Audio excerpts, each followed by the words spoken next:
राष्ट्रवादीचे अध्यक्ष शरद पवार आपला पक्ष काँग्रेसमध्ये विलीन करतील का, असा तर्क माध्यमांमध्ये आणि राजकीय विश्लेषकांच्या चर्चासत्रात काढला जात असतानाच पृथ्वीराज चव्हाण यांचं एक स्टेटमेंट समोर आलंय.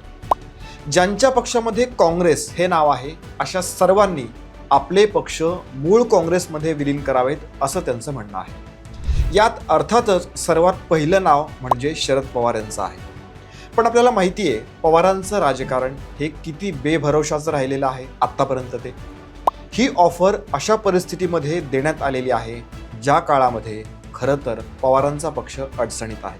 म्हणजे ज्या पवारांनी काँग्रेसची फारकत घेतली तोच पक्ष पुन्हा मदतीला आलेला आहे. पण काँग्रेसमध्ये शरद पवार आपला पक्ष विलीन करतील का? पृथ्वीराज चव्हाण यांची ऑफर स्वीकारतील की सत्तेच्या जवळ जातील, NDA मध्ये सामील होतील? राज्यातली इतर पक्षांमधली फोडाफोडी आमच्या पक्षात होणार नाही असा विश्वास कोणत्या आधारावरती शरद पवार यांनी व्यक्त केलेला आहे?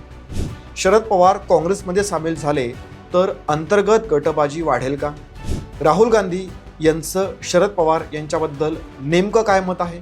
अशा प्रश्नांची उत्तरे या व्हिडिओमध्ये असणार आहेत. सो पूर्ण पहा, चॅनलला सबस्क्राईब करा आणि तुम्हाला काय वाटतं ते कमेंटमध्ये नक्की सांगा.